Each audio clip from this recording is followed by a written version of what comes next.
Voilà, et ben, super, merci et bonsoir à celles et ceux qui viennent tout juste de nous rejoindre. Bah, vous avez, rien raté puisque donc, Simon vient de nous rejoindre, et donc on va pouvoir entamer ce deuxième volet autour de l'hydrologie, régénérative. Donc peut-être, si tu peux te présenter, en un mot, pour ceux qui n'étaient pas là, au mois d'avril et puis ensuite, nous faire ton partage d'écran et puis voilà, c'est parti. Ok, alors en un mot, et je vais essayer d'être encore plus bref pour pas déborder sur l'horaire.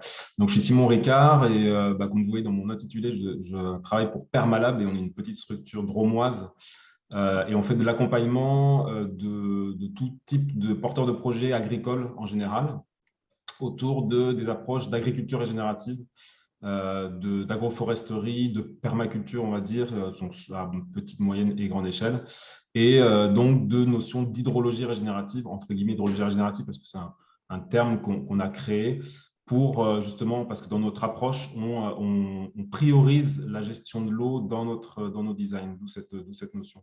Et donc, voilà, on accompagne sur le design, l'aménagement de terrain, de fermes, voire d'espaces naturels ou d'écosystèmes en général. Voilà, puis on fait de la mise en œuvre au niveau du chantier, qu'on accompagne en général ce qu'on propose, et puis de la formation également. Super. Voilà. Du coup, la conférence, elle va avoir lieu en 2 temps, comme, on fait habituellement. On va donner la parole, à Simon pour à peu près, voilà 3/4 d'heure de présentation. Pendant ce temps-là, si vous avez des questions, n'hésitez pas à les poser dans le chat. Comme ça permet de ne pas les oublier et puis moi, je peux commencer à les collecter. Et puis ensuite, dans un deuxième partie soirée, on prendra, aussi, environ 3/4 d'heure autour de questions-réponses. Et donc là, vous pourrez soit oralement, c'est toujours plus sympa, ça rend la soirée plus vivante, bah, poser vos questions à Simon. Et puis sinon, bah, moi, je collecterai les questions qui sont dans le chat pour les poser à Simon. OK. Donc, tu as dit 3/4 d'heure, mais je pense que je vais essayer quand même de faire un peu plus bref pour aussi laisser place aux échanges finalement. J'avoue que ça a été un petit peu un challenge là d'essayer de synthétiser la notion de keyline design. Donc, voilà, il y aura peut-être aussi des choses qui viendront après dans les échanges et ce sera tant mieux.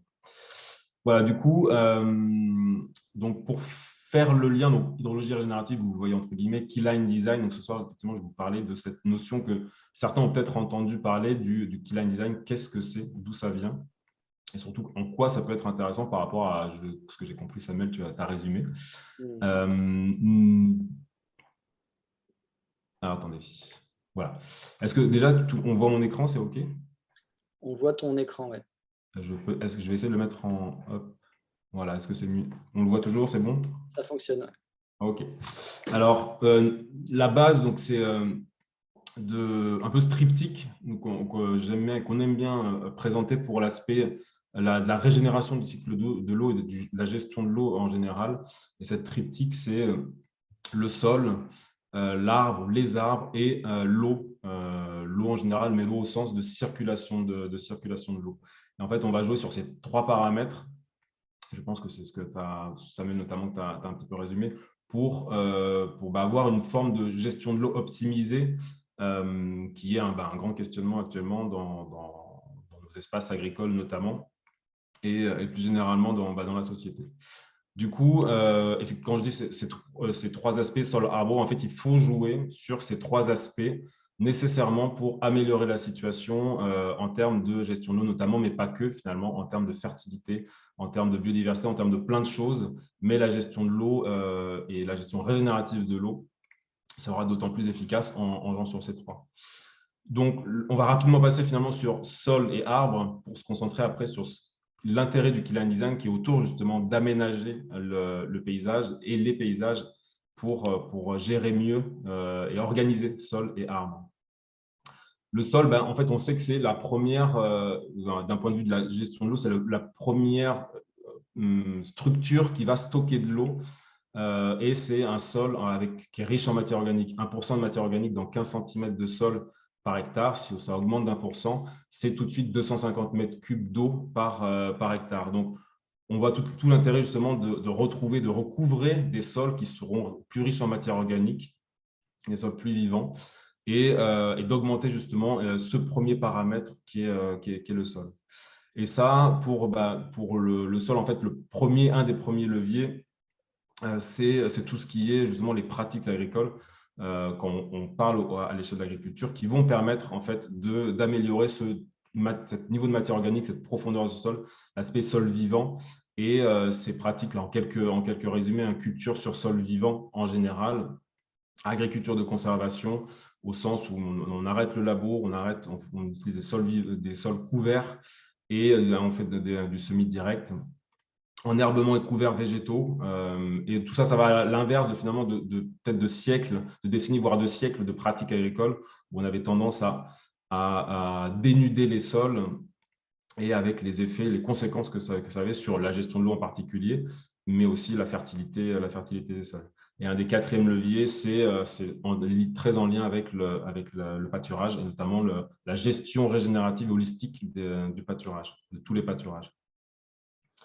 Donc, je vais un peu vite sur ces points sol et arbres, qui évidemment méritent d'être approfondis largement, mais c'est juste pour les resituer.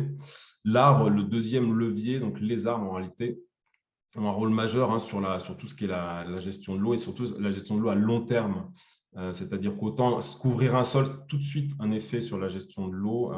Il y a moins de ruissellement, moins d'érosion et tout ça.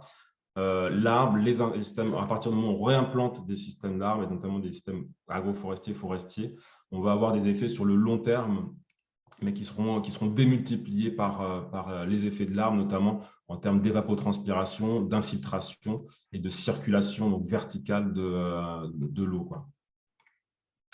Et donc tout ça, en termes d'arbres, c'est toutes les pratiques qui sont autour de l'agroforesterie et culture multi-étagée, les haies en général, la gestion forestière raisonnée et la reforestation, et puis tous les systèmes agro-silvopastoraux, toutes ces pratiques qu'on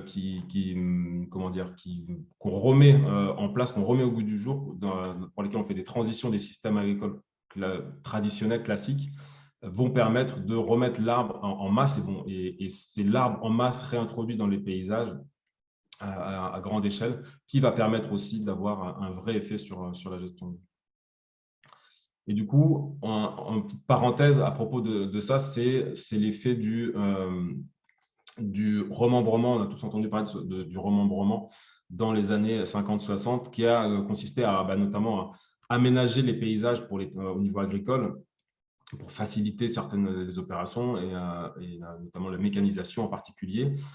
Certains intérêts, il y a eu certains intérêts. Par contre, il y a eu des inconvénients, et qu'on sent maintenant d'autant plus, notamment avec l'arrachage de millions de kilomètres de haies et la disparition des effets corridors de biodiversité, entre autres, et l'assèchement de nombreuses mares et zones humides, perte de maillage hydrologique du territoire. Ça a été deux effets massifs de ce qu'on appelait le remembrement à une certaine époque. Et j'en parle parce que justement, à l'époque du remembrement, il y a, on va le voir, le keyline design qui est apparu, mais qui n'a pas eu autant de pignon sur rue parce qu'on était dans une époque justement où on simplifiait les paysages agricoles. Et donc, tout le monde connaît ce schéma, en fait, on l'a déjà vu. Donc, globalement, on part d'un système diversifié, d'un paysage très découpé. Donc, le remembrement a globalement eu cet effet, cette tendance à simplifier les écosystèmes.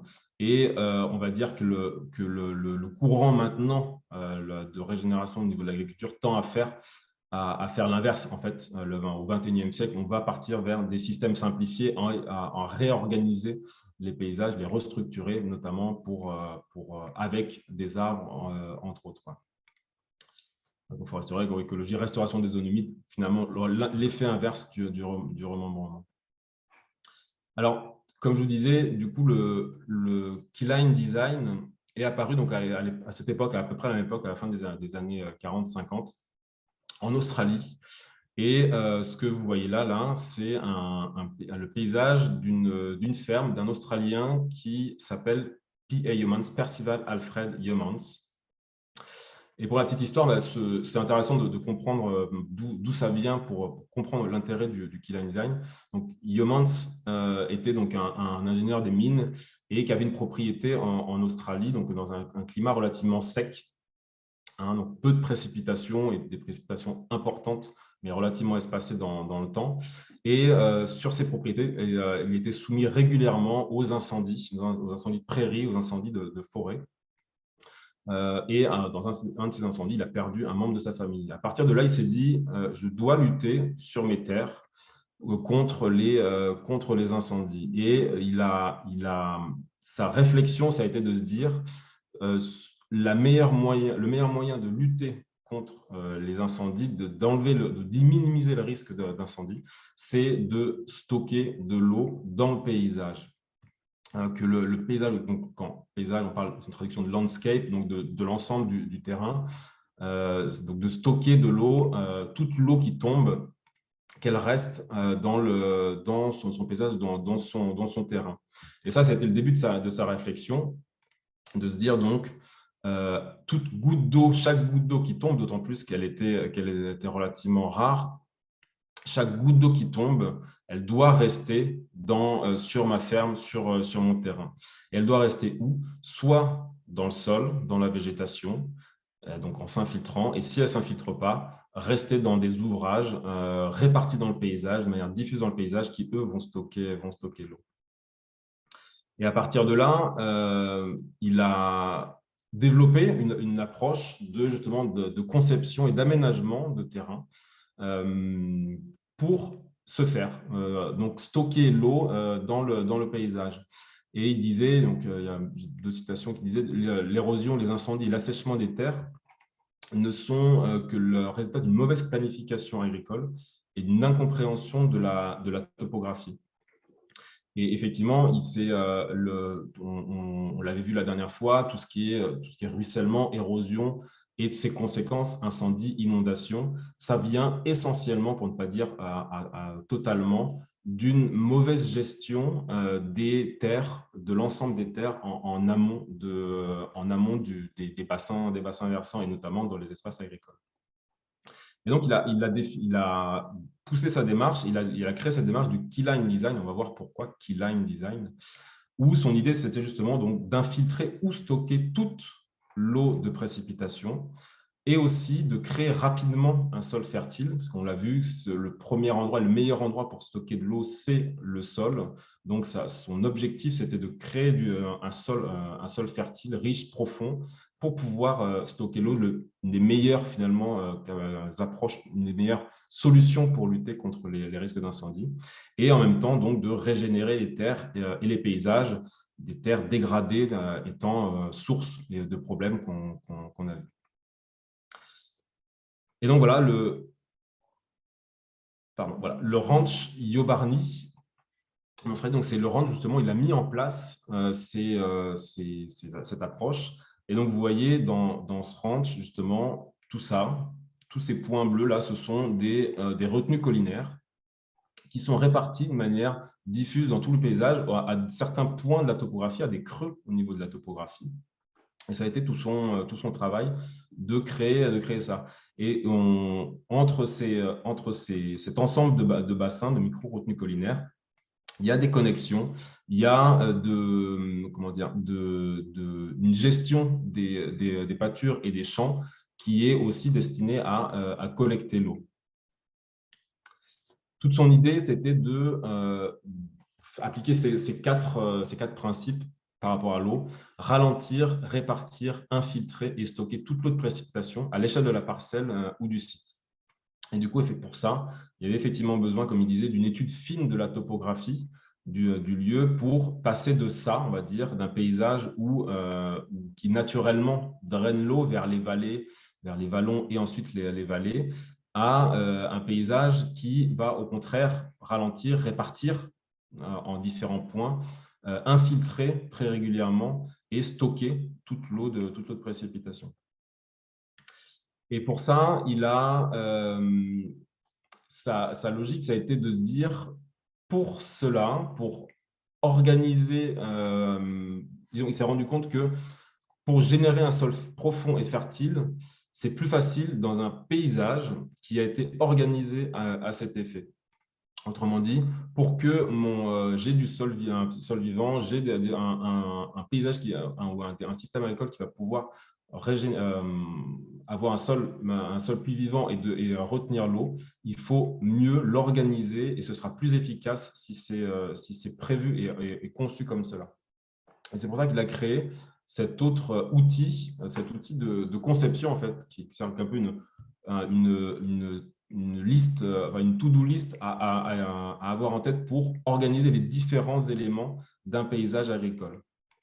Et cet outil, c'est l'échelle de permanence, donc l'échelle relative de permanence de Yeomans, et on la découvre là. Et lui, il expliquait que dans l'ensemble des choses qui constituent un paysage agricole, que sont tout ce qui est de l'eau, les accès, les routes, les chemins, les arbres, les boisements, les infrastructures, les subdivisions, les clôtures, et puis les sols ou les espaces cultivés en eux-mêmes. Et en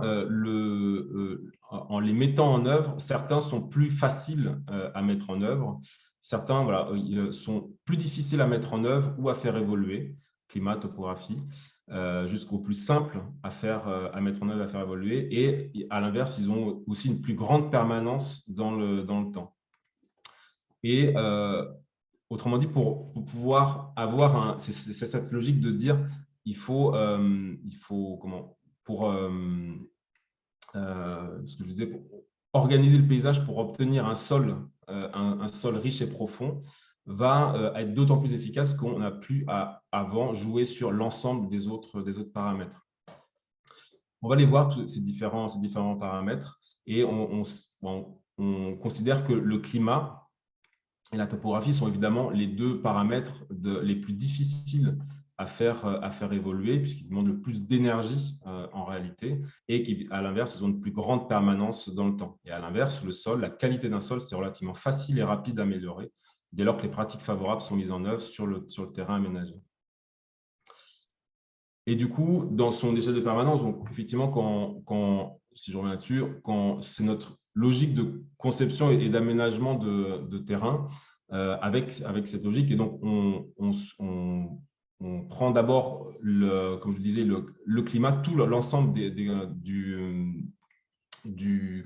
éléments climatiques qui sont, on considère que c'est un paramètre qu'on ne peut pas faire évoluer, par contre, qui est essentiel pour aménager correctement un terrain. Deuxième point, la topographie. Et c'est là que, justement, comme on voyait, l'étude de la topographie fine, notamment l'étude des ruissellements et des écoulements d'eau, va être essentielle pour commencer à concevoir de manière à infiltrer, répartir, stocker toute l'eau, notamment toute l'eau de précipitation.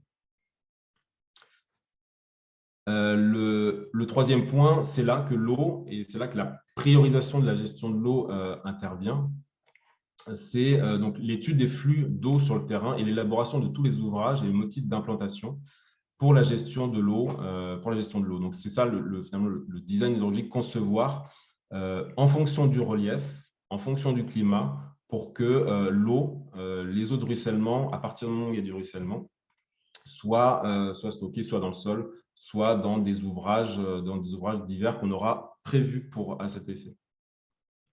Ensuite, les chemins et accès, ce sont aussi des éléments très permanents dans le temps. En fait, là, tous les systèmes d'eau, ils sont très permanents dans le temps, ils sont très lourds, relativement lourds à mettre en œuvre.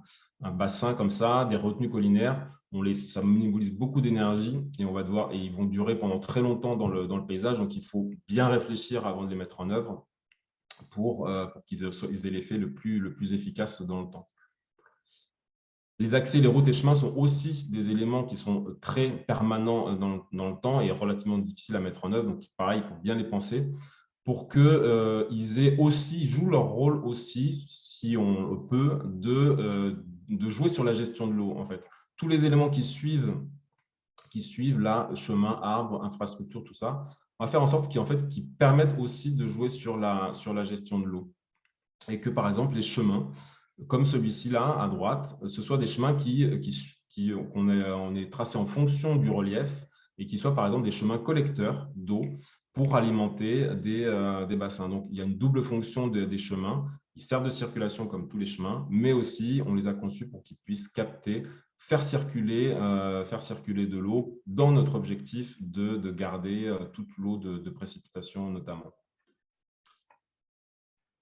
Ensuite, arbres et boisements, une fois qu'on a progressé dans cette conception, les arbres et les boisements viennent seulement, entre guillemets, après, donc dans leur conception, dans l'implantation de haies notamment, de tous les systèmes arbres. Ils viennent seulement après avoir considéré la topographie, les circulations de l'eau, les accès. Et c'est notamment, voilà, on voit sur cette image que les haies notamment et les systèmes boisés viennent en fonction de la topographie, suivent là, les courbes de niveau par exemple. Ils se répartissent autour de points d'eau, ils se répartissent autour de chemins de circulation. Donc, ils viennent compléter, on va dire, un paysage qui a déjà été pensé pour gérer correctement l'eau. Ensuite, les infrastructures, tout ce qui est bâtiments et tout ça, viennent, entre guillemets, seulement après. Il y a toutes les infrastructures et on va chercher à ce qui soit en connexion au design hydrologique et à la gestion de l'eau sur le site. Mais de préférence, là aussi, hein, quand c'est possible, eh ben, on réfléchit d'abord à l'ensemble du terrain et on implante les bâtiments ensuite dans cette optique globale, on va dire. Subdivision et clôture, ça, c'est compréhensible et évident que tout ce qui est subdivision et clôture, c'est des éléments qui sont très peu permanents, beaucoup moins lourds à mettre en œuvre en proportion par rapport à des chemins ou des bassins ou même des haies, et qui auront une permanence relative dans le temps qui est un peu moins forte.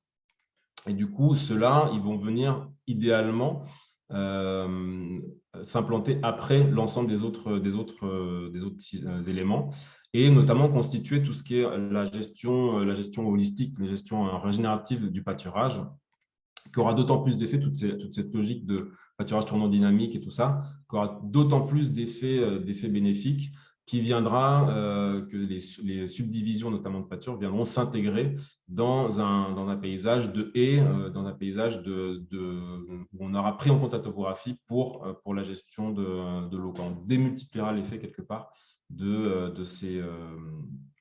l'effet bénéfique du pâturage tournant, entre autres. Et enfin, le sol, comme je vous disais, c'est l'élément le moins permanent et qui peut facilement être détruit, dégradé, comme il peut être relativement facilement régénéré. Et là, c'est là toutes les pratiques agroécologiques qu'on a vues très rapidement, qui, elles aussi, tout ce qui est agriculture de conservation, agroécologie, couverts végétaux, tout ça, sera d'autant plus d'efficacité que ça a été implanté en fonction de la topographie, de la gestion de l'eau. Alors, pourquoi Keyline Design? Parce que justement, on aura compris en fait dans cette approche du paysage, de l'aménagement du paysage agricole en général, que la topographie, l'étude de la topographie est essentielle, et notamment la lecture de paysage, où dans cette lecture de paysage, il y a en général un motif assez simple qui sont une succession de crêtes primaires, de grandes crêtes et de crêtes secondaires, et de vallées primaires, de vallées secondaires. Et dans un point particulier du relief qu'avait identifié Yeomans notamment, c'est ce point, le point clé. Dans une pente, dans la plupart des reliefs, il y a souvent un changement de pente qui s'opère, c'est-à-dire que la pente passe de relativement forte, de forte à plus faible. Et donc, c'est le point de la ligne de Thalweg. Donc, Thalweg, c'est la ligne de vallée, où la forme de la vallée passe de convexe à concave. Vous pouvez tous repérer facilement ce genre de point dans le paysage. Vous vous amuserez à le faire si vous voulez. Et en fait, dans ce point, c'est un point particulier où notamment la pente plus forte a une tendance à être érosive, c'est-à-dire que l'eau de pluie et de ruissellement a tendance à décrocher les particules et à emmener les particules. Et après ce point, la pente s'adoucit et a tendance à être plus dépositaire. Tous les sédiments qui ont été charriés, ils commencent à se déposer. Et donc, ce point, le point clé, c'est aussi un point particulier. Donc voilà, là, on retrouve une image de vallée ici, avec des crêtes, une grande crête en haut, et une vallée ici. Et ce point clé, donc voilà, il est là, il est dans le creux de la vallée. Le creux de la vallée, là, et c'est le point qui est un point particulier aussi par rapport à ça. C'est celui où toute l'eau de pluie qui va tomber en amont, là, sur cette zone, va se concentrer vers le point clé. Et donc, c'est le point qui, dans la vallée, qui est le plus haut pour pouvoir avoir toute une zone en bas d'irrigation possible. Pardon, d'irrigation possible. C'est-à-dire que si je fais un barrage ici, si je crée un mur, enfin une digue et je fais un barrage ici, j'aurai un stockage d'eau qui va pouvoir être alimenté par l'eau de ruissellement d'une certaine surface en dessus et qui va pouvoir être en amont de toute une aire en dessous, en aval, que je vais pouvoir irriguer par gravité. Si je mets ce point plus bas, et si je fais un barrage ici, j'aurai certes plus de surface de collecte. Par contre, j'aurai beaucoup moins d'air possiblement irrigable par gravité. Si je le mets plus haut, à l'inverse, j'aurai très peu d'air de surface de collecte et une aire plus importante, certes, d'irrigation. Et le point d'équilibre là-dedans, c'est ce point clé qui est le point intermédiaire pour cela. Et c'est ce que Yeomans avait repéré. Et c'est là, on retourne sur cette ranch chez Barney. C'est ce point qu'avait repéré Yeomans. Et c'est là qu'il a placé, c'est là d'une manière générale qu'on place les retenues collinaires en général, mais c'est là où effectivement où il les a toutes placées pour avoir donc des surfaces de collecte en amont relativement importantes et pouvoir irriguer par gravité en aval ces prairies notamment pour pouvoir notamment faire pousser plus d'herbes et avoir plus de végétation dans sa logique de régénération de ses terrains, de ses pâtures pour lutter notamment contre les incendies et contre les incendies. Et point clé, le point clé, donc ça se dit key point en anglais, et la courbe de niveau, donc tout le monde sait ce que c'est une courbe de niveau, donc cette courbe de même altitude, la courbe de niveau qui passe par le point clé dans une vallée, c'est ce qu'on appelle la ligne clé. Autrement dit en anglais, la key line, d'où la notion de key line design. Et donc voilà, c'est cette courbe de niveau en particulier. C'est cette courbe qu'on retrouve là par exemple sur cette photo, à nouveau de ranch au Mexique, qui s'appelle le Rancho San Ricardo, dont on a vu une image tout à l'heure. Ce point clé, c'est celui-là. Il est là, donc vous voyez qu'il est au creux de la vallée. Il est dans la ligne de vallée, là. Et donc, la courbe de niveau qui passe par ce point clé, c'est la key line. En dessous de la ligne clé, il y a une zone de plus faible pente. Et à l'inverse, au-dessus, en amont de la ligne clé, il y a une zone de plus forte pente. Donc, cette ligne clé, en plus de ce point clé, cette ligne clé, en plus d'être un point particulier pour stocker l'eau et pouvoir éventuellement la distribuer par gravité, c'est aussi un point qui sépare le paysage et notamment qui sépare des espaces agricoles potentiellement différents. Là, ce sera plus plat, plus dépositaire et généralement plus fertile. Et à l'inverse, là, moins dépositaire et plus soumis à érosion. Donc, ça va guider aussi les types de cultures qu'on va pouvoir y faire, en préférant des cultures pérennes là où il y a plus de pente, et éventuellement des cultures annuelles où il y a du travail du sol en contrebas. Voilà, sur un schéma d'une succession de lignes clés dans un paysage. Et pourquoi cette ligne clé? Une autre chose que Yeomans avait remarqué et qui est un des fondements justement du Keyline Design, c'est ça. Pour faire de l'agriculture, on a besoin de lignes parallèles. Et donc ça, c'était, on va dire, la forme traditionnelle de certaines formes d'agriculture, notamment là où il y avait du relief. C'était notamment les cultures sur courbe de niveau, donc en terrasse, par exemple. Donc, c'est en perpendiculaire à la pente. Toutes les terrasses, par exemple, là, sont en perpendiculaire à la pente. Donc, il y a une rétention parfaite de l'eau et des nutriments. Dès qu'il pleut, il n'y a pas d'érosion, il n'y a pas de ruissellement, tout reste sur place. Donc, on va dire que c'est parfait d'un point de vue de gestion de l'eau. Et c'est pour ça que beaucoup de nos anciens faisaient des cultures en terrasse. Tout ça, c'est parce qu'il y avait aussi, pour diverses raisons, mais aussi cette gestion de l'eau. Par contre, l'inconvénient, c'est une difficulté de mise en œuvre et d'entretien, travail manuel, c'était beaucoup de travail pour pouvoir générer ce type d'agriculture. Et globalement, ça restait une agriculture à petite, moyenne échelle. Et versus les formes modernes d'agriculture, on pourrait dire. Et comme je disais, l'agriculture a besoin de lignes parallèles. Quelles que soient les formes d'agriculture, même à petite échelle, même en traction animale, en général, on part sur des lignes parallèles. Et les formes modernes d'agriculture, mécanisées, traction animale ou mécanisée, sont parties sur ces principes. Mais globalement, il y a eu donc c'est une optimisation pour l'agriculture nécessitant un outillage à traction animale ou mécanique, mais par contre, peu de prise en compte du relief et pas de prise en compte, notamment des écoulements d'eau. Et ça, on le constate énormément dans la plupart des systèmes agricoles. Et donc, érosion des sols par les pluies, dès lors que les sols sont saturés, qu'il y a du ruissellement, il y a des phénomènes d'érosion et de perte d'eau. Et finalement, le keyline design, c'est un espèce d'intermédiaire réfléchi et bénéfique entre ces deux formes pour en tirer les avantages de l'un et de l'autre. Et en fait, à partir du moment où on trace, sur cette même photo là, du Rancho San Ricardo, à partir du moment où on commence à cultiver en ligne parallèle à une courbe de niveau, eh bien, on a un double effet. On a le fait que on peut faire, on optimise, on va dire, pour l'agriculture et pour tous les systèmes agricoles, d'avoir des lignes parallèles. Par contre, si on se met en parallèle d'une courbe de niveau, on va avoir cet effet d'obstacle à l'eau de ruissellement. Là, quand il pleut, ici, qu'il y a du ruissellement, et là-bas, il y avait beaucoup de pluie, des pluies assez fortes, et ben, c'est intercepté très régulièrement par tous les sillons, tous les micro-sillons quand c'est des cultures annuelles, par toutes les implantations d'arbres quand c'est des cultures pérennes.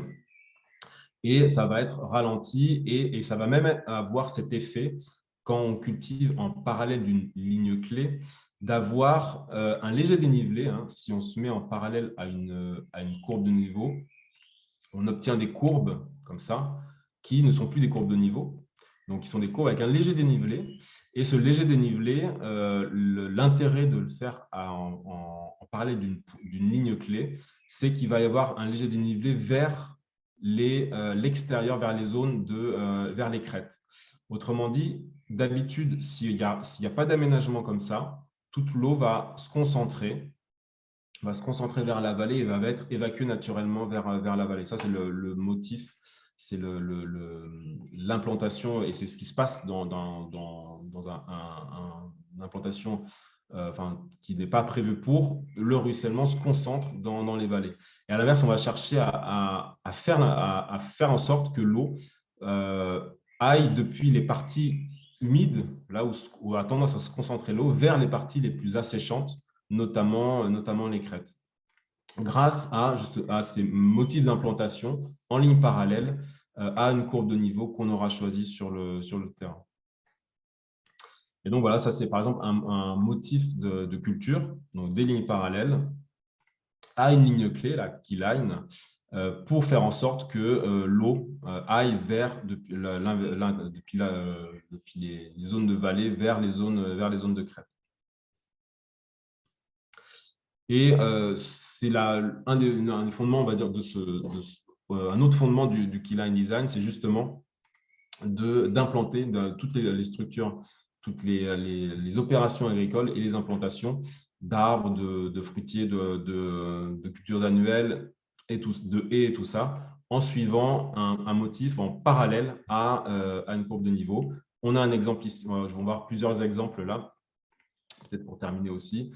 Ça, c'est un exemple en cultures annuelles. Donc, c'est une photo issue au Mexique. Donc, il y a un travail du sol préparatoire à une culture, mais on voit que ce travail du sol, il se fait en parallèle c'est des lignes qui sont parallèles, en parallèle à une courbe de niveau, de sorte que là, et ça, beaucoup de petits paysans mexicains latino-américains qui ont mis en place ce genre de système ont tout de suite vu la différence. Avant, il y avait du ruissellement, de l'érosion. Dès qu'ils ont mis en place ça, sans même qu'il y ait de couverts végétaux et tout ça, ils ont vu le fait de garder l'eau, garder le sol, que l'eau s'infiltrait et qu'ils avaient une bien meilleure gestion de leur fertilité. Un autre exemple, par exemple, dans des formes de maraîchage relativement à grande échelle quand même, des sillons de culture, donc des lignes parallèles à nouveau en courbe, parallèles à une courbe de niveau. En système, en arboriculture, on peut avoir là aussi le même principe. Là aussi, c'est des lignes parallèles, donc des lignes d'arbres implantées, parce qu'en arboriculture, on a besoin là aussi évidemment d'avoir des lignes parallèles à une courbe de niveau de référence et qu'on reproduit en amont et en aval sur le terrain. Un autre exemple, une autre vue comme ça. Donc là, c'est une jeune plantation d'arbres, où là aussi, on aura pris en compte le relief, tracé une courbe de niveau, des parallèles aux courbes de niveau, des sillons qui vont stopper l'eau de ruissellement qu'il y en aura et qui vont légèrement l'évacuer vers les zones extérieures et plutôt qu'elle se concentre dans la vallée. Et là aussi, on retrouve nos lignes parallèles pour les opérations agricoles. En arboriculture, donc ça, c'est des implantations en Espagne, donc sur un climat méditerranéen où il y a un vrai besoin là que d'avoir ce genre d'implantation et de paysages agricoles qui gardent l'eau de pluie quand elle tombe, et quand elle tombe, en plus, elle tombe relativement forte. Et donc là, c'est des systèmes de vergers qui sont implantés en parallèle et sur une courbe de niveau et qui retiennent l'eau de ruissellement. Même photo sur un système arboricole. En élevage, on peut avoir le même principe. Donc là, on reconnaît un paysage agroforestier en construction. C'est des jeunes plantations d'arbres là aussi. Mais c'est pour un système d'agroforesterie en élevage. Et là aussi, on va avoir intérêt, tout en ayant avoir des lignes, des haies implantées en parallèle, qu'on peut venir ensuite faucher. Là, c'est des pâtures, mais qu'on peut venir faucher. Donc, d'où l'importance aussi d'avoir des lignes parallèles pour l'opération au tracteur notamment. Mais voilà comment on peut implanter un paysage agroforestier en élevage avec aussi ce genre de principe. En viticulture, alors là, c'est une image assez impressionnante et à relativement grande échelle, une jeune vigne. C'est pour ça que c'est encore nouveau. Il n'y a pas beaucoup d'arbres, pas beaucoup le sol est encore nu, mais on reconnaît, donc c'est là aussi un projet en Espagne relativement récent, où ce n'est pas implanté en rond pour le plaisir, c'est parce qu'il y a un relief, il y a une colline qui est comme ça. Et donc là aussi, ils ont pris une courbe de niveau de référence, probablement en milieu de pente, et ils ont tracé les lignes de plantation en amont et en aval en parallèle de cette courbe de niveau de référence. Et pour finir, quelques images de systèmes un peu plus déployés. Donc des motifs keyline. Donc ces motifs keyline, c'est ce principe d'avoir des lignes parallèles à des courbes de niveau. Et ça, c'est la ferme de Mark Shepard aux États-Unis qui a 30 ans de recul depuis la fin de milieu des années 90, où justement, lui, il s'est inspiré pour créer sa ferme en agroforesterie en système très diversifié, du keyline design, pour implanter, vous voyez, toutes ces haies et tous ces systèmes agroforestiers en fonction du relief pour, là aussi, gérer toute l'eau, et notamment l'eau de ruissellement. Donc là, à nouveau, Mark Shepard, c'est des systèmes agroforestiers, des cultures en allée, on va dire, c'est-à-dire des cultures espacées de manière assez étroite de haies, donc des systèmes agroforestiers relativement denses. Là aussi, on reconnaît, vous voyez, la vallée et les implantations qui suivent, qui sont parallèles à une courbe de niveau, à la ligne clé qui passe, le point clé que je vous disais, est probablement par ici. Une autre vue de la ferme de Mark Shepard, qui a écrit un livre que je recommande évidemment, Agriculture de régénération, et un autre livre en termes de gestion de l'eau, de Water for Any Farm. C'est encore en anglais, mais c'est un des ouvrages de référence notamment sur ces travaux et la gestion de l'eau en particulier. Et pour finir, un autre point important issu du travail de Yeomans, c'est un outil qu'il a mis en place, une sous-soleuse, ce qu'on appelle une sous-soleuse, donc pour fissurer le sol, sans retourner les horizons. Il a vraiment développé dans ce principe pour accélérer le processus de régénération des sols et notamment le processus de régénération des pâturages, des pâtures plutôt. Et là aussi, donc, cette sous-soleuse avait comme principe de ne pas retourner les horizons et d'être utilisée en motif keyline, c'est-à-dire là aussi, vous voyez, en parallèle à une courbe de niveau de référence, de sorte que là aussi, quand il y a de l'eau qui ruisselle, il y a une succession de micro-sillons très régulièrement dans la parcelle qui va intercepter l'eau de ruissellement, l'infiltrer légèrement, de façon là aussi à donner plus d'eau au sol et limiter le ruissellement et même guider l'eau par, comme je disais, il y a une pente légère qui se crée à partir du moment où on implante en motif keyline, guider l'eau des parties humides vers les parties sèches. Et donc, ça sert à cette notion de répartir l'eau, répartir. On la retrouve vraiment grâce à ces implantations en motif keyline, quel que soit le type d'agriculture, et notamment en particulier avec le sous-solage. Alors, point d'importance avec le sous-solage, c'est que c'est une opération régulièrement utilisée en agriculture, dans différents systèmes agricoles, mais ça demande ça ne s'applique pas n'importe où et n'importe comment. C'est vraiment une question de contexte pour pouvoir utiliser le sous-solage et que ce soit bénéfique. Donc voilà la sous-soleuse Yeomans, donc avec un profil dedans très fin, pour faire en sorte qu'il y ait le minimum de perturbation du sol et seulement un micro-sillon qui soit créé. Et donc voilà, il avait une stratégie de passer la sous-soleuse pour régénérer rapidement des prairies, de passer la sous-soleuse en 3 années successives, en 3 passages successifs à différentes profondeurs, première année, deuxième année, troisième année, et en même temps de semer ou de laisser la pâture se régénérer et donc pour activer ce phénomène. Donc, vous voyez, il y avait un premier passage à faible profondeur, et puis un peu décalé, un peu plus grande profondeur, et ainsi de suite. Et entre-temps, les herbacées ou des plantes semées avaient plus de possibilités d'exploration racinaire, tout en captant l'eau de ruissellement et l'eau de pluie en particulier. Et voilà, et cette fois pour terminer, quelques exemples de design qui utilise ces principes du keyline design, donc cet ensemble, cette logique de l'échelle de permanence et des motifs d'implantation en keyline au Rancho San Ricardo, donc au Mexique, dont on a vu quelques images. Et voilà, donc c'est à partir de l'étude de la topographie, là aussi, on va créer l'ensemble des patrons de culture en fonction de ce que, évidemment, on veut y implanter. Et une fois l'implantation, voilà quelques images du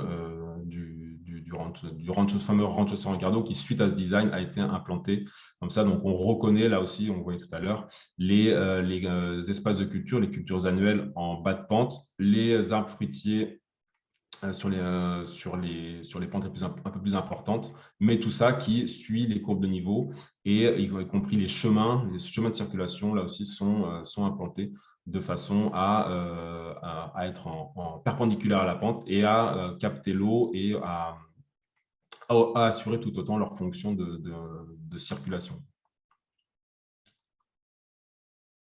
Voilà, j'en ai fini. Je reviens sur cette image. On est fini. Après, ben voilà, on peut passer à… Super, merci. Dis donc, au niveau timing, tu as été parfait. Pile poil 45 minutes. Donc, merci beaucoup, Simon. Eh ben, écoute, voilà, on a fait un beau tour d'horizon un peu de cette histoire de Keyline Design. Ce que je propose, c'est, en fait, il y a pas mal déjà de questions dans le chat, donc on peut partir des questions déjà qui ont été posées. Si vous avez envie de poser vos questions directement voilà, à Simon avec votre micro, ben, faites donc. Donc voilà, n'hésitez pas à prendre spontanément la parole. Voilà, et puis sinon, ben, je vais commencer à prendre les questions peut-être dans l'ordre. Alors il y avait une question, il y avait 2 questions même de Marion. Donc n'hésite pas, hein, Marion, si tu veux les poser toi-même. Donc, en t'écoutant parler voilà, de cette histoire de capter l'eau, de l'infiltrer, etc., elle pose une question qui est est-ce qu'on n'assèche pas le bassin versant en faisant ça? C'est la grande question à chaque fois. Elle revient à chaque fois, celle-là. Euh, eh bien, non, on n'assèche pas le bassin versant. Au contraire, bien au contraire. Alors oui, ça peut paraître paradoxal en fait, mais j'ai bien précisé et c'est vraiment l'approche de. Et du coup, je fais un peu le parallèle avec peut-être avec ce qu'on voit, enfin les notions de retenue collinaire, de bassine ou ce genre de choses. La plupart des retenues collinaires qu'on fait en général, ou même les bassines, en fait, on va intercepter de l'eau de cours d'eau ou de sources. Ou pire encore, on va pomper dans les nappes, ça m'aide de vous le dire, pour remonter de l'eau.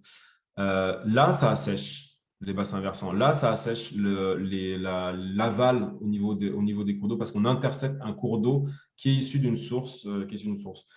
La différence majeure avec ce qu'a proposé Yeoman, c'est cette approche, on va dire, d'hydrologie régénérative, c'est que c'est l'eau de pluie et l'eau de ruissellement qu'on va intercepter et stocker et infiltrer. Une eau qui, si on l'intercepte, si elle n'était pas interceptée, si elle n'était pas retenue, l'eau de ruissellement, par essence, et on le voit à chaque pluie, hein, vous voyez les rivières qui gonflent, les rivières qui deviennent marrons, les inondations, tout ça, quand il y a des gros épisodes, c'est de l'eau qui n'a pas été retenue en amont dans les bassins versants et dans le paysage en général. Et si cette eau, elle retourne à la mer, elle ne bénéficie pas aux écosystèmes, elle charrie des matières, elle ne nourrit pas de plantes ou d'évapotranspiration par les arbres. Bref, elle est perdue, entre guillemets, parce qu'une fois que la pluie a fini, les cours d'eau rebaissent et retrouvent un niveau, voire n'existent plus. Et donc, quand on stocke toute cette eau-là dans un paysage comme celui-là, soit l'eau s'infiltre, donc autrement dit, elle va aussi avoir un effet sur la recharge des nappes phréatiques, soit elle est stockée dans des bassins comme ça, donc soit là aussi elle va s'infiltrer et recharger les nappes phréatiques, ou être utilisée pour de l'irrigation par exemple, avoir un effet de zone humide sur répartie, donc plein de bénéfices secondaires à avoir ce genre de choses. Et donc comme je disais, l'un des grands principes, l'un des grands bénéfices, ça va surtout être l'infiltration et la recharge des nappes phréatiques. Je schématise et un peu, des fois c'est un peu particulier, mais en tout cas, à partir du moment où les nappes phréatiques se rechargent grâce à ce genre d'aménagement, et ben, des sources, et ça a été observé, hein, des sources vont pouvoir rejaillir plus en aval. Et là, c'est ça qui va avoir un effet de réhydratation en aval dans les bassins versants. C'est justement parce que par un ensemble agroforestier et d'aménagement du paysage qui retient l'eau de ruissellement, on va recharger quelque part l'écosystème et donc favoriser en aval l'écoulement, un régime des cours d'eau on va dire plus étalé et plus étalé dans le temps plutôt que d'être dans des formes d'assèchement et puis énorme ruissellement, assèchement, énorme ruissellement. Ouais, plus régulier. Ok, super. Régulier, merci. Il y a Seb et Marion qui demandent est-ce qu'il y a un pourcentage de pente minimum pour que ce soit efficace? En gros, est-ce que c'est réservé à des endroits un peu collinés, enfin, avec des collines, collineux, des paysages un peu avec un relief, quoi? Ouais, non, il n'y a pas de pente parce qu'en général, dès qu'il y a un peu de pente, il peut y avoir de ruissellement. Alors clairement, hein, quand il y a des terrains qui sont relativement plats, on ne va pas s'embêter, entre guillemets, avec les aspects de courbe de niveau, de motif keyline. S'il y a des actions, des leviers d'action qui sont bien plus importants. Et c'est pour ça qu'il faut vraiment. J'ai aussi commencé avec les aspects de gestion du sol et d'agroforestier. C'est parce que souvent, de passer en sol couvert, en termes de pratique agricole, c'est plus intéressant sur des sols qui sont relativement plats. Par contre, on va dire, il n'y a pas de pourcentage ou de pente en soi qu'on dit là, il faut passer en keyline, là, non. C'est vraiment en fonction du contexte. Par contre, en terrain plat, finalement, la question est au-delà des courbes de niveau et tout ça qu'ont amené Yeomans, c'est vraiment l'échelle de permanence qui est important aussi.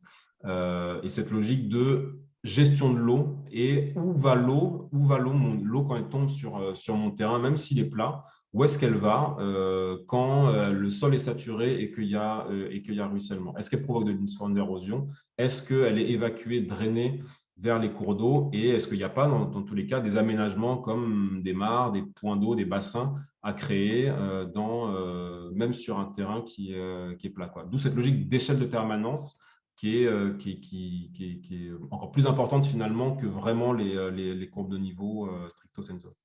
Ça rejoint une question de Simon, du coup, il a plusieurs questions, mais notamment, il pose la question, est-ce que du coup, on laisse tomber l'orientation des lignes d'arbres selon, il parle de leur hausse cardinale, mais en gros, selon l'orientation du soleil. Et donc, ça rejoint un peu cette thématique de qu'est-ce qui est premier dans l'échelle. Ouais. Alors, ça me permet de préciser encore une fois que il n'y a pas d'obligation ou de comment dire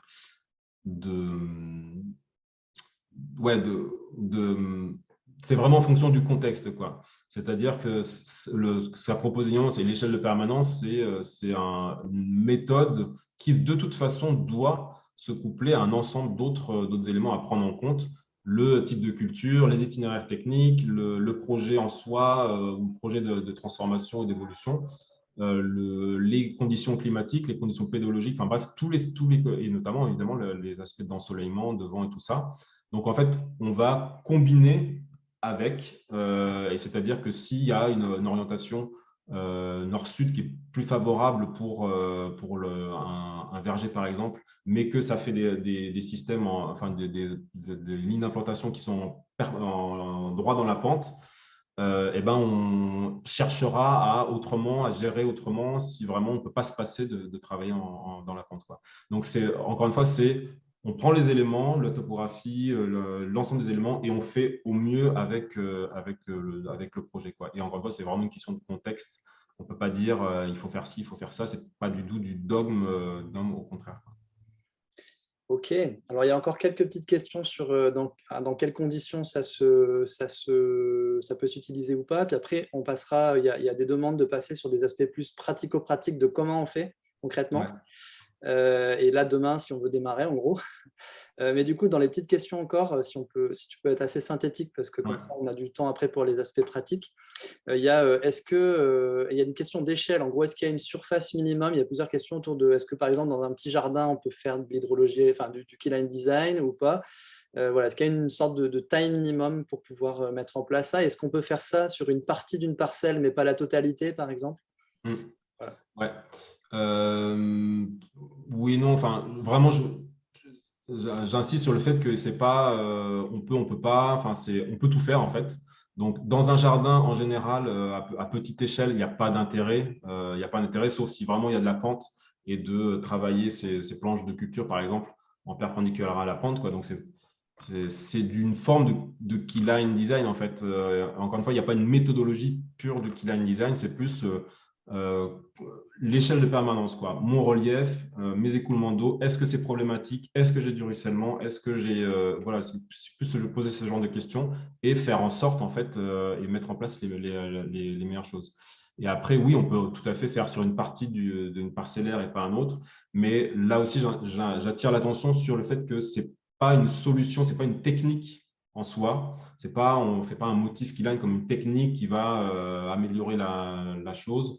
C'est plus une notion de design dans l'ensemble, en fait. Du coup, c'est… comment dire si ça marche sur un bout de parcelle, parce qu'on a des problèmes sur cette parcelle, on peut mettre en place des choses en perpendiculaire de la pente, mais il faut voir dans l'ensemble, en fait. C'est inutile de faire quelque chose qui va bien marcher d'un côté et à côté qui va laisser des problématiques, notamment par exemple de ruissellement et d'érosion, quoi. C'est pas évident à répondre à ces questions parce que voilà, Et du coup, toujours dans la même veine, il y a des questions sur les aspects de texture de sol et de granulos. Ouais. En gros, est-ce qu'en sol sableux, ça a un intérêt? Comment faire en sol très argileux? Enfin voilà, il y a un peu des Ouais. questions là-dessus. Ouais, ouais. Je réinsiste, hein, encore une fois, c'est pas une méthode, c'est pas une méthode en soi, c'est une vision globale, on va dire. j'ai un sol sableux, est-ce que j'ai des problèmes de ruissellement? Est-ce que j'ai des problèmes d'érosion? Ou alors tout mon sol s'infiltre? C'est déjà quelque part la première question à se poser. Et encore une fois, des fois, le levier sol est juste couverts végétaux ou pâturage tournant et peut suffire amplement, quoi. Est-ce que j'ai de l'eau qui ruisselle lors de gros épisodes? Auquel cas, bah, je pourrais avoir intérêt à placer des fossés en courbe de niveau, des haies, tout ça, qui vont intercepter ce ruissellement, quoi.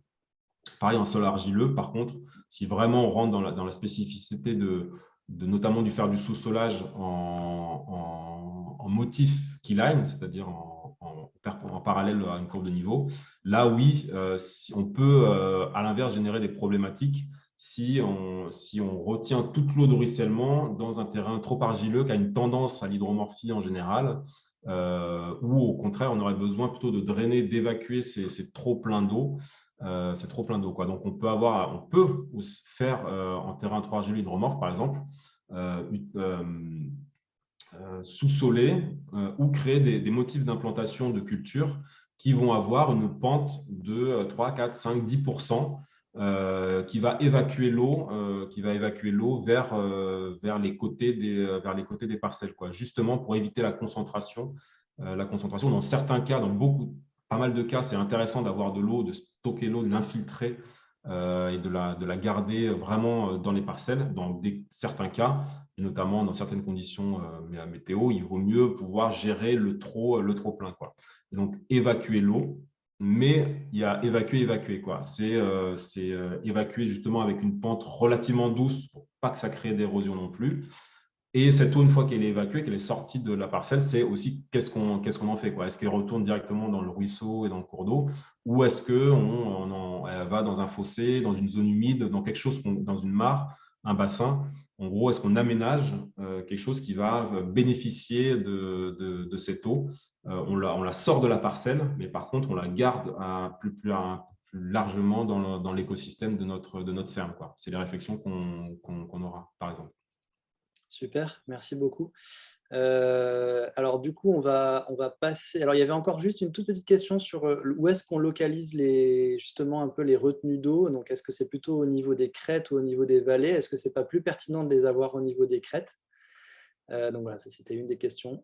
Ok, bah, rapidement, si on localise une retenue d'eau au niveau d'une crête, là par exemple, là, ici c'est une crête, vous voyez, il y aura, si on veut collecter de l'eau de ruissellement sur une crête, en partie haute en général, on n'aura aucune surface de captage, quoi. C'est pour ça qu'on met les retenues d'eau dans les vallées, en général. Donc ici c'est une vallée. Et c'est ce que je disais par rapport au point clé, c'est que si on la met trop bas dans la vallée, eh ben, certes, on aura collecté de l'eau, beaucoup d'eau. Par contre, il faudra qu'on la repompe d'une certaine manière pour la remonter. La collecter à mi-hauteur dans une vallée, comme ici sur le point clé, c'est le double intérêt d'avoir de l'eau, d'avoir une surface de captation d'eau, mais d'avoir de l'eau qui reste un petit peu en hauteur. Et en fait, en réalité, on peut faire une succession dans la vallée, dans des vallées, par exemple. On peut faire une succession de retenues collinaires plus ou moins grandes ou de mares de points d'eau qui vont. Il n'y a pas une norme aussi là aussi. C'est vraiment en fonction de ce qu'on veut faire, quoi. Et d'ailleurs, je précise que c'est pas pour faire des retenues collinaires partout. Il faut aussi que ça serve à quelque chose. Ça servira d'une certaine manière de toute façon à créer une zone humide, à infiltrer tout ça. Mais si on veut avoir un usage d'irrigation, par exemple, il faut que ce soit en corrélation avec des besoins d'irrigation. Mais actuellement, c'est pertinent d'avoir cette réflexion au niveau agricole avec toutes les questions qu'on se pose sur stockage d'eau et irrigation. Super, merci. Alors, il nous reste pile poil une demi-heure. On va passer du coup aux questions plutôt avec un angle un peu pratique. Et du coup, je profite que j'ai la parole pour partager oralement la proposition de Simon dans le chat qui dit que ça serait super si chacun donnait un peu des infos sur son contexte, région, pédologie, type de projet. Il y a peut-être des synergies à trouver, de belles rencontres à faire. Eh ben, n'hésitez pas à utiliser le chat pour raconter, partager un peu dans quel contexte vous êtes et puis éventuellement prendre des contacts. Il n'y aura pas d'enregistrement du chat, donc vous pouvez même partager des adresses mail voilà, entre vous. Sachez juste que voilà, les gens qui sont présents, les 92 personnes qui sont présentes en ce moment, pourront voir votre adresse mail et éventuellement vous contacter. Voilà. N'hésitez pas en tout cas. si vous pensez que ça peut être une manière de créer du lien sur ce thème. Et puis peut-être qu'avec Simon, tout en la fin, on vous partagera aussi les discussions, les réflexions qui ont cours en ce moment pour essayer de créer un réseau autour de ces thématiques de l'hydrologie régénérative, pourquoi pas même une sorte de mouvement citoyen, parce qu'on pense que c'est quelque chose qu'il va falloir diffuser rapidement dans notre société, au moins pour l'expérimenter à grande échelle. Et du coup, je vais passer sur des questions un peu pratiques. Donc, il y a plein de questions pratiques. Comment on trace des courbes de niveau? Est-ce qu'on peut en trouver des cartes assez précises? Voilà, sur son terrain, concrètement, comment on s'y prend? Quelle largeur, hauteur, longueur de baissière, si on se met à tracer des baissières pour essayer de diriger l'eau sur son terrain, l'espacement entre les lignes de keyline ou de baissière, par exemple, si on installe des baissières. Enfin, voilà, donc des aspects un peu plus je dirais, de mise en œuvre, même si évidemment que la réponse, c'est ça dépend. Et peut-être tu pourrais nous donner quelques éléments un peu clés en fonction de la pente, en fonction des enjeux, voilà, peut-être quelques éléments principaux de paysage. Qu'est-ce que toi, tu as été amené à concevoir comme système? Quelle réflexion, en tout cas, a été la tienne? Ouais, alors c'est très large comme question là, du coup. Puis en une demi-heure, ça va pas être évident. Mais par quoi commencer? Alors, pour les cartos, pour la carto, ouais, effectivement, c'est un des points. Du coup, je bascule en même temps sur un autre support pour essayer de trouver des choses. Donc, pour la carto, ouais, c'est un point évidemment important, hein, d'avoir une représentation graphique de son terrain, quoi, parce que on comprend que c'est un des premiers travaux. C'est d'étudier la topographie, donc d'avoir une bonne carte topo avec des courbes de niveau relativement proches, hein. Si on prend juste les cartes IGN de randonnée, par exemple, ou les cartes au 25 millième, en fait, on a les courbes de niveau que tous les 5 mètres qui sont représentés. Et là, ce n'est pas assez précis pour avoir une bonne visualisation de la topographie. Alors, du coup, il y a des données de l'IGN qui sont maintenant gratuites, maintenant disponibles gratuitement, qui sont, attendez, j'essaie de retrouver en même temps, qui sont comment dire, les données raster, c'est-à-dire que c'est des données qui ont été prises par l'IGN, mais qu'il faut pouvoir traiter parce que c'est des données brutes et qu'il faut pouvoir traiter, quoi. Donc pour ça, je pourrais faire passer le lien d'un petit tutoriel YouTube, sur YouTube que j'ai fait. Ouais, je me suis permis là de vous le publier. Donc, voilà, vous pouvez suivre le petit tuto de Simon qui est très très bien fait pour si vous débutez vraiment, pour trouver les cartes en question, les télécharger sur votre ordinateur et les ouvrir avec le bon logiciel et essayer de les superposer de manière à obtenir une carte assez précise de la topographie de votre terrain. Voilà. Donc, avec toutes les pincettes que ça, hein, c'est jamais, ça doit être complémentaire à une observation de terrain précise, fine, voire même à des relevés topo de terrain. Mais souvent, ça permet d'avoir un premier bon dégrossissement. Là, par exemple, sur cette image, c'est ces données raster de l'IGN qu'on a mis. On voit pas, ouais, on voit pas ton Ah, pardon, autant pour moi. Oui, changer ton faut partage que je d'écran. partage. Ouais, attendez. Hop. Je vais tout mettre. Voilà. Donc, Est-ce que vous voyez là? voilà, donc une des manières de rentrer, du coup, ce que tu nous dis, c'est d'essayer de trouver ces cartes au mètre, précises au mètre près, Ouais, pour pouvoir se rendre compte un peu de la topographie de son terrain. c'est ça, ouais, vraiment pour l'aspect topo, qui est un des premiers éléments quand on veut concevoir comme ça et prendre en compte, donc étudier les reliefs en fait. Ouais. Et là, par exemple, donc là, a priori, vous voyez, hein, l'image, c'est bon. Ouais. Là, voilà, on voit donc ces données, ces courbes de niveau à tous les 1 mètre qu'on a récupérées, qu'on a superposées à une image aérienne. Et donc là, on voit justement les reliefs, les topographies, les vallées, les crêtes et tout ça. Donc, c'est à partir de là que ça donne une meilleure idée, quoi. Super, trop bien. Et du coup, qu'est-ce qu'on fait si on veut partir de son terrain et faire soi-même un peu tracer une courbe de niveau au milieu de son terrain, par exemple? Alors, tracer au milieu de niveau. Alors, attention, hein, tout ça, c'est, ça vraiment, ça demande de potasser le sujet assez largement, quoi. C'est pas juste de faire des courbes de niveau et ça va marcher, ça dépend vraiment de plein de choses, quoi. Et attention à certaines choses. Bon, par exemple, là, Là, j'ai entendu parler de baissière, là tu parlais de baissière. Donc effectivement, les baissières, bon, pour ceux qui ne connaissent pas, c'est justement un fossé qui suit une courbe de niveau. Vous voyez là, ça suit une courbe de niveau, c'est un fossé.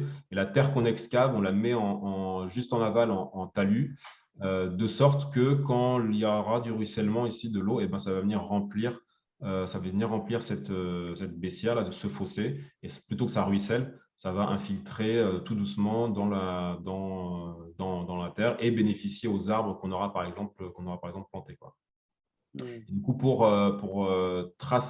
mettre ça en place, effectivement, il faut marquer les courbes de niveau. Donc, c'est une chose de récupérer la cartographie et la représentation graphique par les cartes, et c'en est une autre après d'implémenter sur le terrain. Et effectivement, pour implémenter sur le terrain, il faut marquer les courbes de niveau. Si vraiment on a décidé, OK, c'est là que sur mon terrain, je vais avoir ma courbe de référence pour implanter mon verger en ligne parallèle qui suit les courbes de niveau, ou une baissière par exemple, ma courbe de niveau, je vais l'implanter avec des outils. Voilà, on voit, c'est une lunette optique, un niveau optique qui permet justement d'implanter des points toujours au même niveau sur le terrain, marquer des piquets, des petits piquets tous les 3, 4, 5 mètres.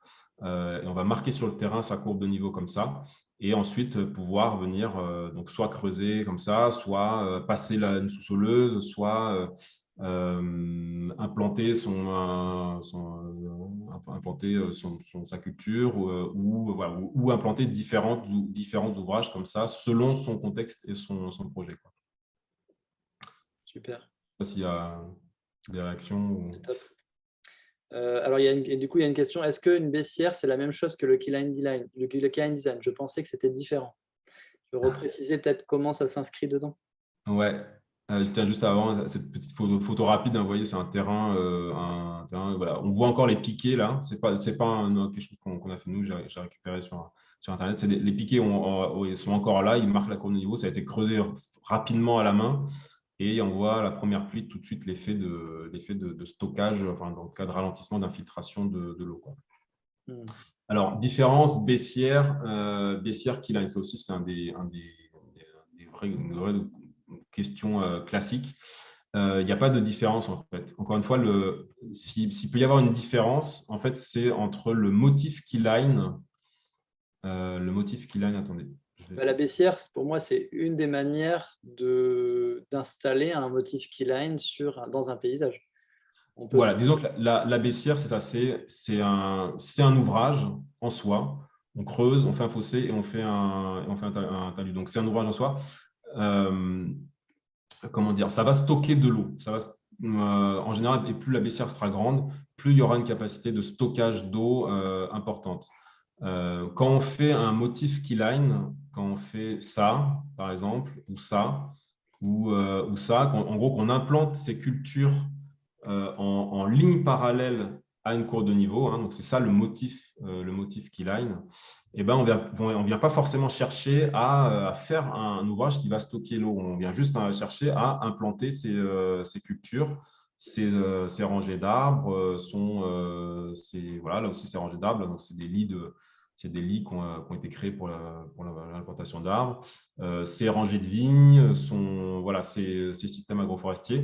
Donc, on ne vient pas nécessairement faire un ouvrage qui va stocker l'eau. Par contre, c'est la succession de l'ensemble de ces lignes-là qui vont créer comme des micro-obstacles. À chaque fois qu'il y a une ligne de plantation, et notamment s'il y a le tracteur qui passe, il y a des opérations, s'il y a des opérations agricoles qui sont faites, tout ça, ça va créer une succession là, on va revenir sur celle-là, une succession de micro-obstacles. Vous voyez la bande enherbée qui se crée naturellement au pied d'une ligne d'arbre.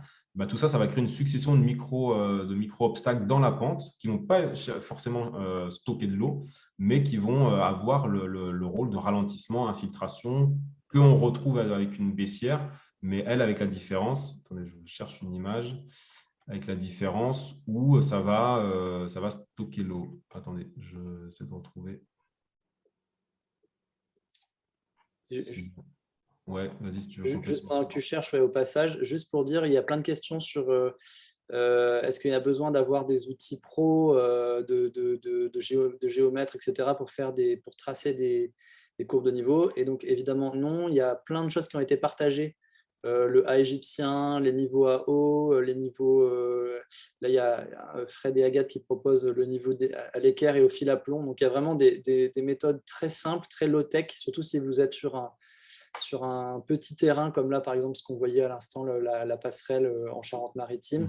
Si vous êtes sur un petit terrain, il n'y a pas besoin d'arriver avec des choses. Après, ces outils-là, ils sont vraiment intéressants si vous êtes sur un grand terrain. Et sachez que vous n'êtes pas obligé de les acheter, on peut les louer ou les emprunter. Parce que les gens qui ont ce genre de matériel, ils ne l'utilisent pas tous les jours. Et donc, on peut souvent trouver des gens dans son entourage voilà, C'est ça. pour faire ça. Et, ouais, voilà. Après, effectivement, s'il y a du très low-tech au plus high-tech jusqu'au niveau laser et sur le même principe. Et ça vaut le coup dans tous les cas, si on a un projet, si on a un peu un projet agricole ou même à petite échelle, d'avoir un niveau optique là, comme on voyait là, on va le revoir là. Vous voyez là, c'est un projet, un terrain en pente, dans la Drôme, implantation d'un verger diversifié. Et il y a justement une baissière qui a été créée au milieu de la… attendez, voilà, on va d'abord voir le plan. Je vous présente rapidement. Donc, le terrain en pente, exposition nord en l'occurrence, mais bon, de toute façon, il n'y avait pas le choix. La pente est comme ça, descend vers le bas. Ici, ça, c'est le point bas.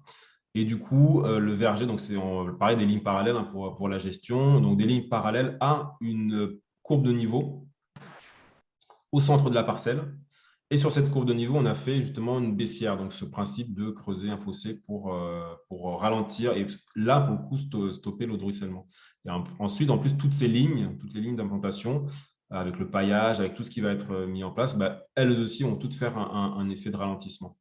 Et,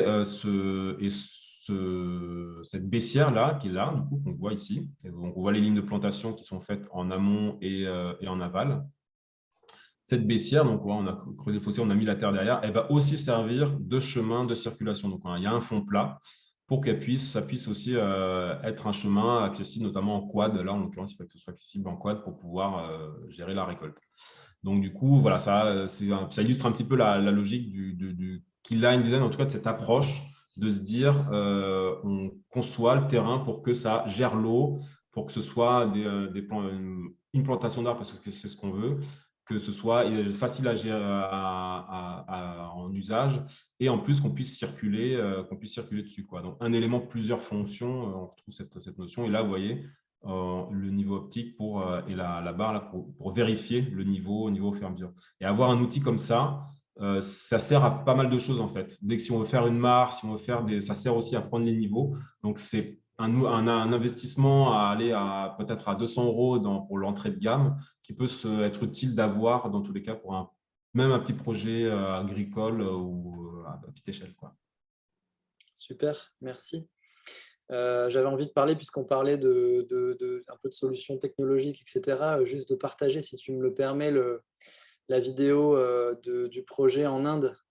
Ouais. Un projet donc à très grande échelle, mais avec aucune mécanisation. Donc tout se fait à la pioche, donc c'est les Indiens. Il y avait un petit peu de mécanisation quand même. Il y a un peu de mécanisation, mais disons, voilà, une grosse mobilisation citoyenne et tout le monde qui s'organise. Vous pouvez aller voir, je vous le partage dans le chat, ça s'appelle La Révolution de l'eau en Inde. Et Simon a fait le sous-titrage en français pour celles et ceux parmi vous qui sont pas anglophones. Donc voilà, il y a vraiment une expérience vraiment intéressante à aller voir. Voilà, on voit une vue aérienne d'une région désertique où au début de la vidéo, on voit qu'ils ont des pénuries d'eau, ils sont obligés d'amener de l'eau par camion pour faire boire les gens dans certains villages à certains moments de l'année. Et finalement, un énorme projet de régénération basé sur les motifs Keyline et avec toute une pédagogie, des vidéos, vous irez voir sur le site de la Fondation Pani, mais il y a des petites vidéos très didactiques pour des personnes qui savent ni lire ni écrire et qui peuvent comprendre en quelques mots comment faire en quelques minutes avec une vidéo bien faite, une sorte de dessin animé, comment bâtir une baissière, qu'est-ce qu'il faut penser, les points d'écoulement, etc. quoi. Donc, c'est assez rigolo de voir comment ça a été. J'abonde par rapport à ce que tu dis. Je vous invite vraiment à voir cette vidéo parce que même si c'est un contexte particulier, voilà, ça dépendra de notre contexte, mais elle est stupéfiante dans la manière dont, d'une année sur l'autre, très rapidement, ils ont réglé des problèmes d'eau juste en faisant quoi? En captant l'eau de pluie, l'eau de ruissellement qui d'habitude filait à toute vitesse, parce que c'est l'eau de la mousson.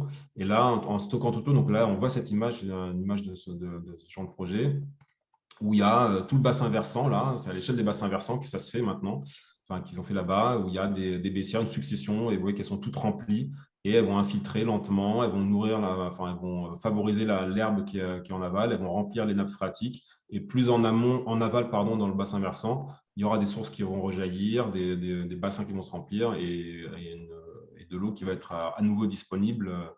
Donc, ça illustre vraiment notamment la notion d'échelle de permanence. Super.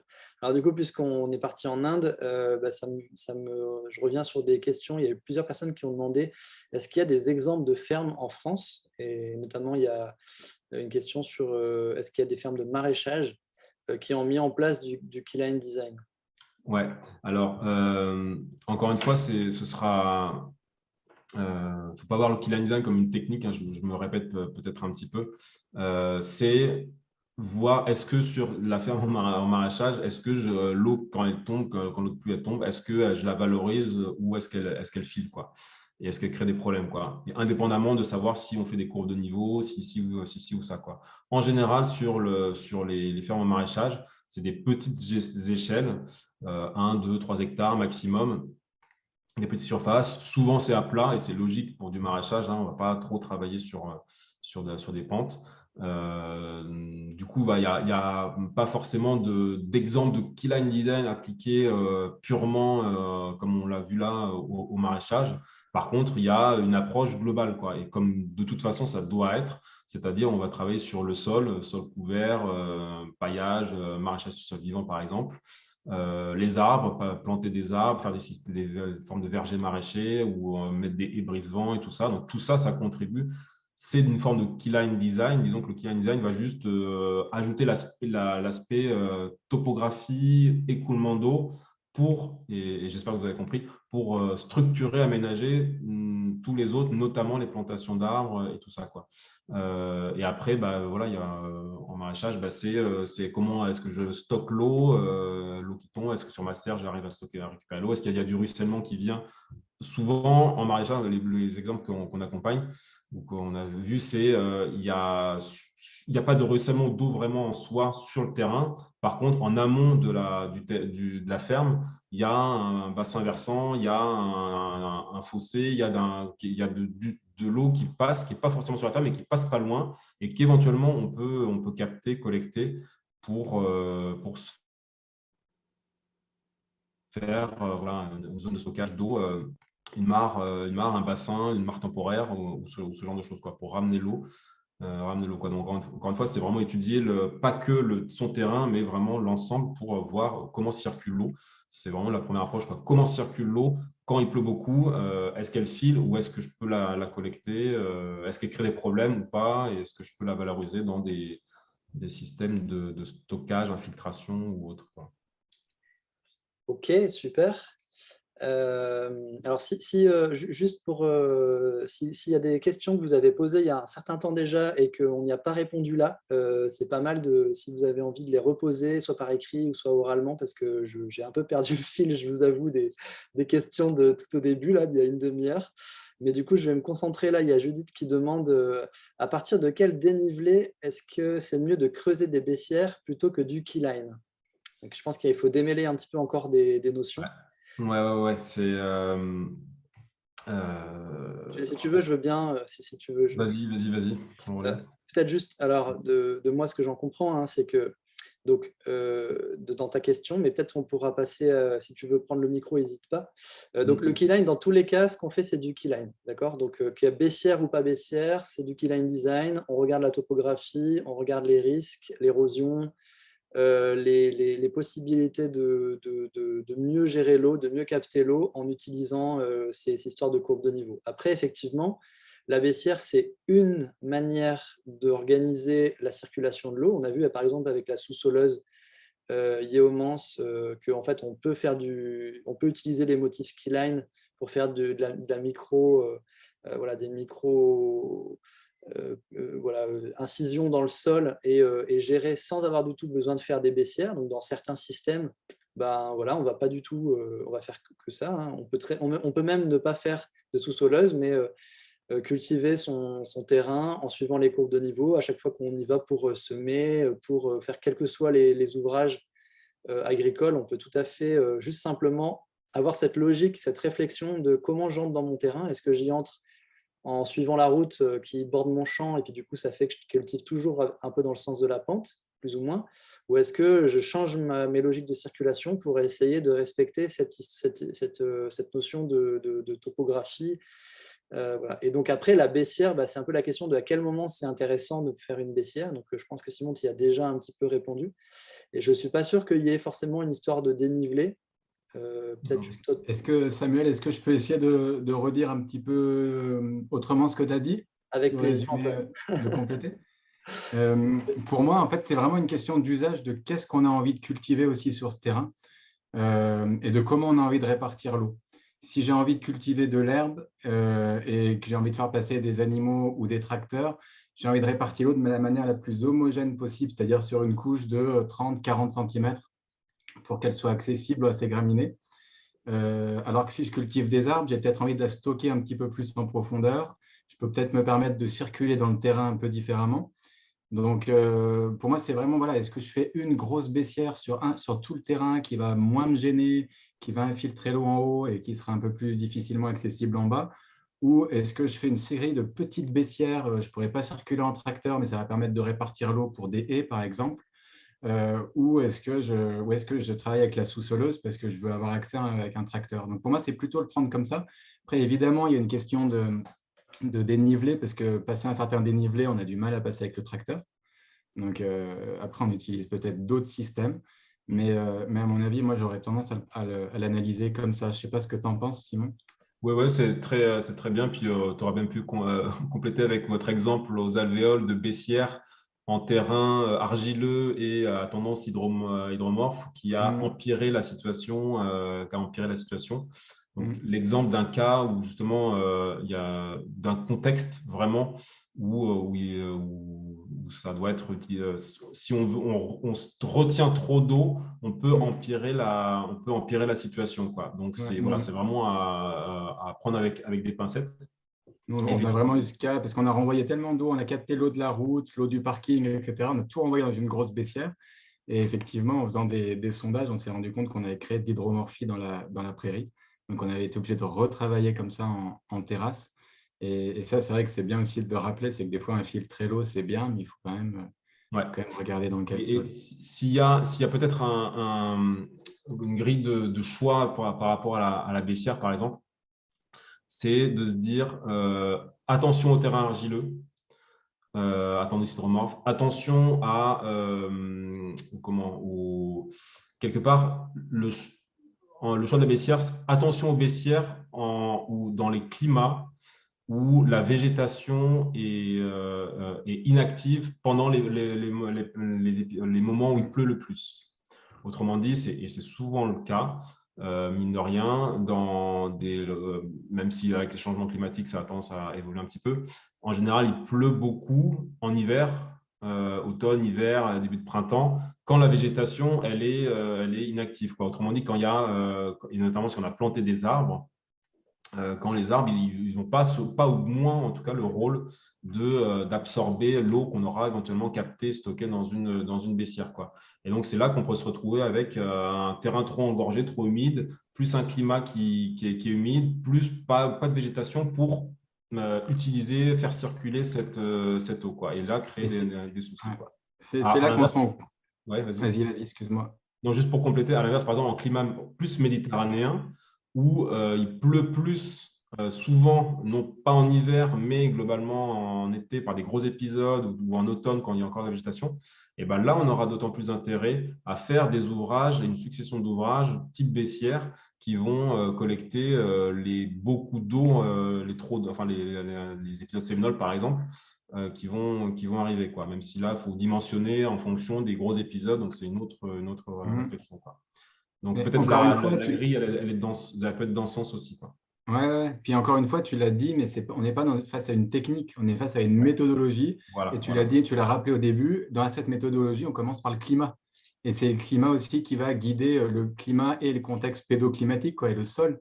C'est ça qui va guider le design. Donc, on est face à une démarche de design. Il ne faudrait pas reproduire ce qu'on fait avec les buts, avec ce qu'on fait avec les baissières ou le keyline, quoi. Tout à Le fait. keyline, c'est avant tout une démarche de design que Yeoman a transmis d'ailleurs à pas mal de permaculteurs.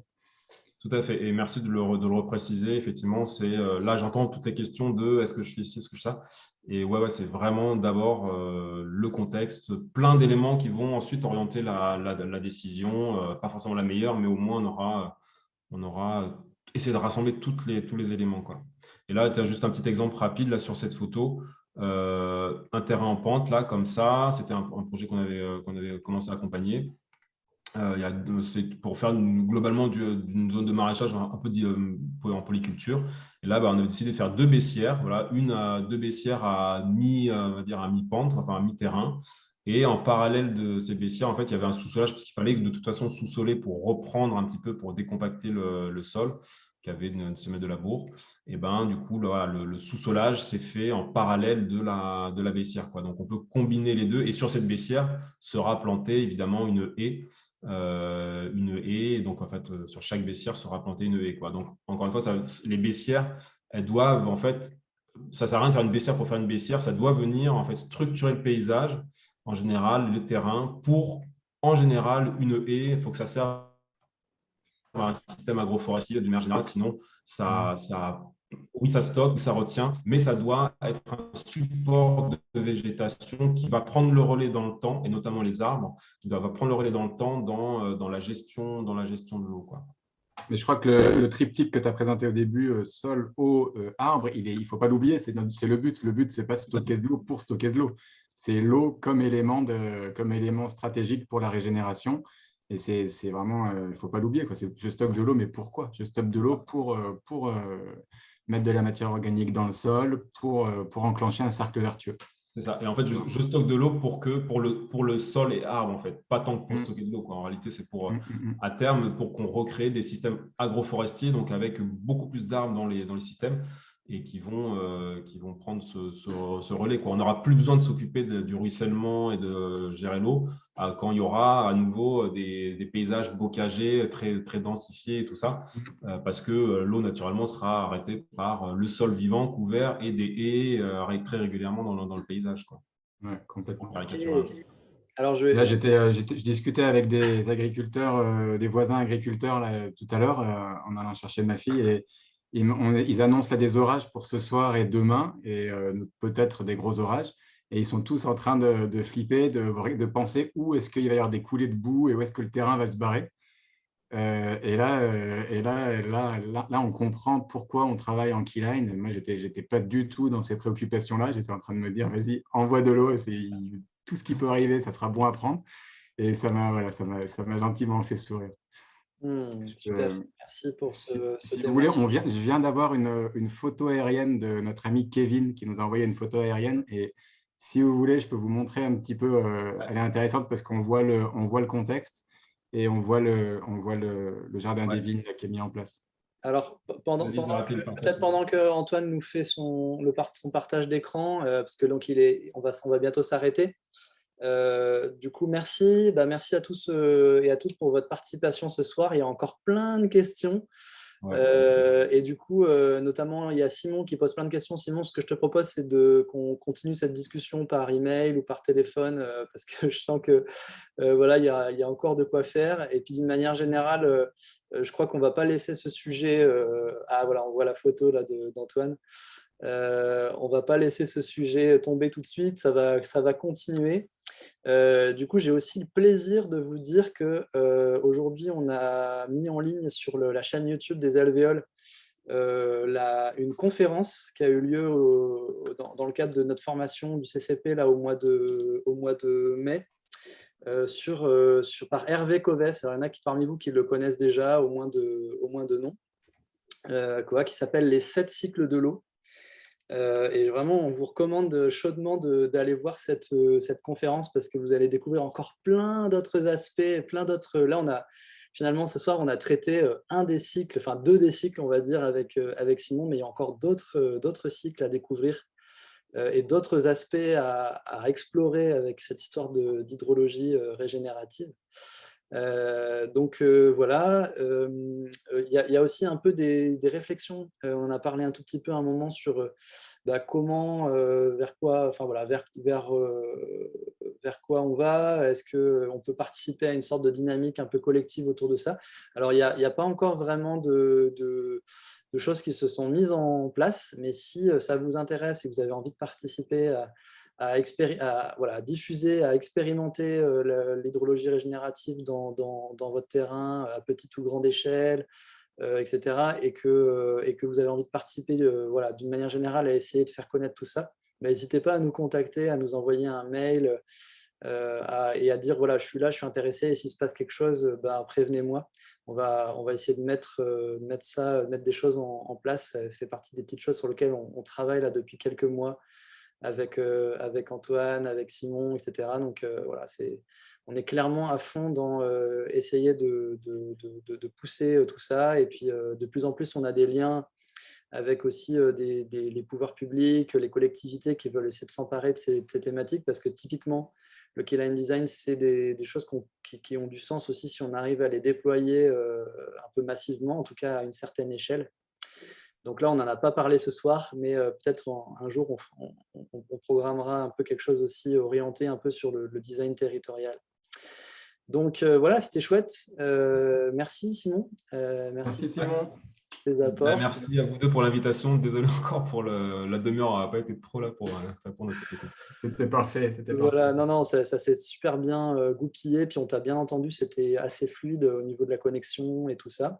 Le document que tu nous as partagé ce soir, là, est-ce que tu pourrais nous le passer pour qu'on puisse le mettre, pour que tout le monde puisse y accéder, hein, la présentation? Ouais, je peux le partager. Il faut que je retravaille 2-3 trucs, peut-être au niveau des sources notamment. Et puis, mais oui, c'est possible. Ouais. Okay. Super, oui, il y avait une demande effectivement au niveau des sources pour avoir un peu tous les éléments. Il y avait encore plein de demandes sur où est-ce on peut trouver la charrue Yeomans. Enfin voilà, il y avait plein de questions, donc on va continuer à diffuser des infos régulièrement sur ces sujets, à vous partager des ressources aussi sur le thème. Malheureusement, il n'y en a pas encore beaucoup, il n'y a pas encore d'ouvrage vraiment de référence, en tout cas en français, sur l'hydrologie régénérative et sur le Keyline Design. Là, pendant sa présentation, Simon il vous a partagé quelques ouvrages qui ont été traduits. Mais du coup, voilà, il va y avoir encore un petit peu de boulot. Mais c'est chouette, on est parti. C'est ça. Il y a un ouvrage d'une collègue là, Marlène Bissac, qui est en train d'être écrit sur cette thématique. Je ne sais pas quand ça va sortir, mais voilà, il n'y a pas encore effectivement beaucoup de ressources.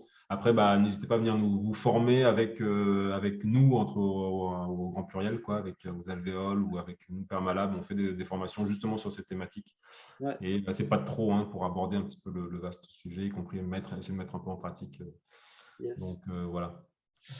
Voilà, donc il y a quelques choses qui sont en train de naître, des formations. Il y a Tiffen qui demande dans le chat est-ce qu'on pourrait avoir un commentaire sur la photo de Kevin. Alors je crois, sans trop m'avancer peut-être, Antoine, que tu es en train de préparer avec Kevin justement un petit peu de documentation sur le design des alvéoles, etc. Donc peut-être que Tiffen, elle pourra trouver des éléments. Ouais, étant donné l'heure, là, on va peut-être en rester là aujourd'hui, mais effectivement, on est en train de documenter tout le design à travers l'échelle de la permanence. Donc, vous allez prochainement avoir accès à un certain nombre de documents où on va essayer de partager un maximum d'expériences et de retours d'expérience. Donc, voilà, à venir pour l'automne, on espère, là, pour septembre, octobre. Super. Merci à tous. Voilà, allez, merci à bientôt. vous. Merci, bonne soirée à tous. Cet été, le campus va être un petit peu en pause estivale, donc on va vous proposer des replays des conférences qui ont eu un petit best-of des conférences qui ont eu lieu cette année, donc en juillet et en août. Et puis nous, on se retrouvera en septembre pour la prochaine conférence qui sera sûrement sur le thème de la régénération. Donc on sera encore un peu dans la régénération, mais au sens un peu plus large. Et puis on va aussi, pareil, un peu dans les petites nouveautés de la rentrée, initier des cours plutôt orientés sur les plantes et des cours assez pratiques sur notamment comment semer des arbres, multiplier ses plantes, etc. Connaître un peu plus les plantes aussi. Donc, ça sera sous forme de petits cours d'1 heure avec des cycles comme ça de cours avec des intervenantes et des intervenants. On est en train de tout préparer ce programme. Donc, voilà, on a hâte de vous présenter tout ça. Ça va arriver en septembre. Merci, bon été à chacune, à chacun. Et puis, merci de votre participation ce soir. À très bientôt. Salut. Bonne soirée, salut à tous. Ciao, Ciao, ciao. ciao.